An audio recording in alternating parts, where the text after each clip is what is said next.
Bed number 203-এ যাব। রিসেপশানে বলে সোজা ওপরে উঠে এলাম। এখন ভিজিটিং আওয়ার, কেউ আটকাবে না, কিন্তু তাও বলে আসাটা সৌজন্য। আমার দিদি অ্যাডমিট হয়েছে এই নার্সিংহোমে। হঠাৎ ডিহাইড্রেশন নিয়ে ভর্তি হয়েছিল আইসিইউতে। এখন এটাই বোধহয় ট্রেন্ড, কিছু হলেই আইসিইউ। ভালো হয়ে জেনারেল বেডে দিলেও বেশ কিছুদিন হয়তো রাখবে, তাই আমাদেরও নিয়ম করে আসতে হচ্ছে দেখতে। অফিস থেকে সোজা এখানে এসেছি। দরজা ঠেলে ঢুকতেই দেখলাম বিশাল একটা ঘর। সেখানে প্রায় 12টা বেড। প্রতিটা বেডই ভর্তি। কেউ বসে আছে, কেউ শুয়ে আছে, কেউ আবার আধশোয়া। কারোর পাশে চলছে বিভিন্ন রকম যন্ত্র, তাতে নীল রঙের গ্রাফ ওঠানামা করছে।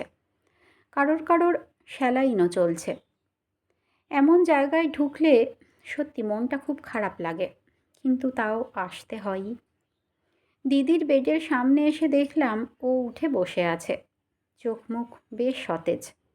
বরং ওর বাড়িতে গেলে 2 ছেলে মেয়ে আর সংসারের কাজের চাপে ওকে বেশি অসুস্থ লাগে। আমাকে দেখে বলল, একা এসেছিস? আমি বললাম, একাই এসেছি, কিন্তু নিচে সঞ্জয়দা আর তোর যা ভাসুর এসেছে। আমি গেলে ওরা আসবে। জিজ্ঞাসা করলাম, ভালো আছিস তো? তারপর কি খেতে দিচ্ছে, ডাক্তার কি বলছে, এসব জিজ্ঞাসা করতে গিয়ে দেখলাম ওর ঠিক পাশের বেডে একজন বৃদ্ধা শুয়ে শুয়ে আমাকে দেখছেন। আমি তাকাতেই নিজে থেকেই হাসলেন। দেখলাম মুখে মাড়ি আছে, কিন্তু সেখানে দাঁত নেই। মাথার চুলগুলো কদম ফুলের মতো, চামড়া ঝুলে গেছে। একটা ছোট বাচ্চার মতো দেখাচ্ছে। আমি দেখলাম উনি হেসেই যাচ্ছেন। আমিও হাসি বিনিময় করতেই দেখলাম দিদি বেশ জোরে বলল, বোন এসেছে আমার। বললাম না, আমার ছোট ছেলেটা ওর কাছেই আছে, একমাত্র ওকেই একটু ভয় পায়। সেই বৃদ্ধা মহিলা কি বুঝলেন জানি না, মাথা নাড়িয়ে আবার হাসলেন। এত সরল হাসি আমি সত্যি আগে দেখিনি। দিদি তারপর মুখ টিপে বলল, আজ 15 দিন এখানে আছে, কেউ দেখতেও আসে না, নিতেও আসে না। স্বাস্থ্যসাথী কার্ড দিয়ে ভর্তি করে দিয়ে চলে গেছে নাতি আর নাতবউ। সারা দিন আমার সাথে কত কথা বলে, অর্ধেক বুঝি অর্ধেক বুঝি না। আমি বললাম, কি হয়েছে রে ওনার?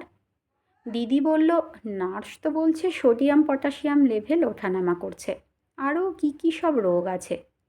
মাঝে মাঝে কেমন একটা হয়ে যায়, ভুল বকে, সারাদিন ঝিমোয়। আবার ওষুধ দিলে ঠিক হয়ে যায়, তারপর আবার সবার সাথে ডেকে ডেকে কথা বলে। দিদি একটু হাঁপিয়ে আবার বলল, সবার দিকে খেয়াল জানিস, কার বাড়িতে কে আছে, তারা কেমন আছে, সব জিজ্ঞেস করবে। আমি তাকিয়ে দেখলাম সরল চোখে দেখেই যাচ্ছেন আমাকে। আমারও ইচ্ছে করছিল গিয়ে পাশে একটু বসতে, একটু কথা বলতে। আমার ঠাম্মি বেঁচে থাকলে এরকমই বয়স হতো। দিদিকে বললাম, কীরকম বয়স হবে রে? দিদি বলল, মাসিরা তো বলল 89, অবস্থা নাকি খুব একটা ভালো না। আমি বললাম, আমি যাই রে, নিচে সব দাঁড়িয়ে আছে, একে একে আসবে। দিদি মাথা নাড়াতেই আমি টুলটা ছেড়ে উঠে যেতে গিয়ে আবার চোখ চলে গেল সেই ঠাম্মির দিকে। এড়িয়ে যেতে পারলাম না। একবার সামনে গিয়ে দেখলাম চামড়াটা কোঁচকানো আর নরম। একবার ধরতে ইচ্ছে করলো হাতটা। আমি হাত বাড়িয়ে ধরতেই আবার মাড়ি বের করে হেসে দিলেন। আমার বুকটা মোচড় দিয়ে উঠল। আমি বললাম, ভালো আছো? জড়ানো গলায় বলল, ভালো আছি, এই তো নাত বউ এসে নিয়ে যাবে। ডাক্তারবাবু বলল আমি সুস্থ হয়ে গেছি। কথাগুলো বলার সময় চোখে মুখে খুশি ছড়িয়ে পড়েছে দেখলাম। সাথে সাথে একজন আয়া বলে উঠল, চুপ করো তো, 15 দিন ধরে তোমার নাত বউ আসছে, সরকারের ঘাড়ে তোমাকে ফেলে নিশ্চিন্তে চলে গেছে, এরকম বাজে দেখিনি রে বাবা। অমনি ঠাম্মি চেঁচিয়ে বলে উঠল, চুপ কর মুখ পুরি, তুই বাজে, তোর 14 গোষ্ঠী বাজে। ঠাম্মির চিৎকারে আয়াগুলো হাসছে, যেন ওনাকে খেপিয়ে ওরা মজা পাচ্ছে। ইচ্ছে করছিল কিছু বলি, কিন্তু পারলাম না। ওনাদের ভরসাতেই দিদিকে রেখে আসতে হয়। অগত্যা নিচে নেমে এলাম। পরের দিন আবার এলাম। দিদি পুরো সুস্থ, শুধু নিয়মমাফিক কিছু টেস্টের জন্য রেখে দিয়েছে। হয়তো আজ রাতে ছেড়েও দিতে পারে। আমরা নিশ্চিন্ত, তাও নিয়ম করে সবাই দেখা করতে আসছে। রিসেপশনে গিয়ে বললাম 202, কার্ডটা আনিনি। ওখান থেকে আমার দিকে তাকিয়ে বলল 202। আমি বললাম হুম। ওরা অবাক হতেই আমার জামাইবাবু বলল 203 তো। আমি বললাম 203-এ অনেকে দেখা করার জন্য আছে, আমি 202-এ যাব। জামাইবাবু কিছু বুঝে চুপ করে গেল। রিসেপশন থেকেও কিছু বলল না। ভিজিটিং আওয়ার যেতেই পারি।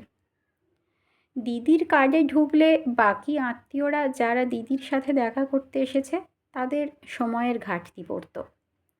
আজ আমি এসেছি টানা 1 ঘন্টা ঠাম্মির সাথে গল্প করতে। কাল এখান থেকে গিয়ে থেকেই মনটা খুব খারাপ ছিল আমার। নিশ্চিন্তে ওপরে উঠে দেখলাম দিদি বসে আছে। আমাকে দেখে অবাক হয়ে বলল, তুই আসবি না বলল তোর জামাইবাবু? আমি বললাম, তোর জন্য আসিনি। বলে তাকাতেই দেখলাম ঠাম্মির বেডটা মোটা পর্দা দিয়ে ঘিরে দেওয়া। দিদির দিকে অবাক হয়ে তাকাতেই দিদি বলল, আরে দুপুরের পর থেকেই খুব শরীর খারাপ ওনার। মনটা খারাপ হয়ে গেল। দেখলাম একজন ডাক্তার হন্তদন্ত হয়ে ওই পর্দার ভিতরে ঢুকে গেলেন। সাথে সাথে একজন নার্স থমথমে মুখে বেরিয়ে এসে ফোনে রিসিভার তুলে বললেন, হ্যালো, 202-এর পেশেন্টের বাড়ির লোককে তাড়াতাড়ি আসতে বলো। টাইমটা লেখো 4:46। খুব বোকা মানুষদেরও বুঝতে অসুবিধা হলো না কি ঘটেছে। তাও দিদি জিজ্ঞেস করলো, সিস্টার কি হয়েছে? কোনো উত্তর দিল না সিস্টার। হয়তো এক পেশেন্টের মৃত্যুর খবর আর এক পেশেন্টকে দেওয়া বারণ। বুকটা মুচড়ে উঠল আমার। তাড়াতাড়ি এগিয়ে গিয়ে পর্দার ভিতর মুখ বাড়াতেই কালকে সেই মজা করা আয়াটা বলল, সব শেষ। চোখ দুটো ভেজা দেখলাম কালকের সেই হাসি মুখের আয়ার। ততক্ষণে ডাক্তার বেরিয়ে গেছেন। উনি হয়তো নিশ্চিত করতেই এসেছিলেন ঘটনাটি। এক পেশেন্টের বাড়ির লোকের হাঁক ডাকে আয়াও বেরিয়ে গেল পর্দার ভিতর থেকে। নার্স তো আগেই বেরিয়ে গেছে। পর্দার ভিতরে শুধু আমি আর ঠাম্মির নিথর শরীর। মুখটা দেখলাম একই রকম, হাসি হাসি। মাড়িগুলো দেখা যাচ্ছে। হয়তো মৃত্যুকালীন যন্ত্রণার জন্য মুখটা খুব শুকনো লাগছে। বুকটা হু হু করে উঠল।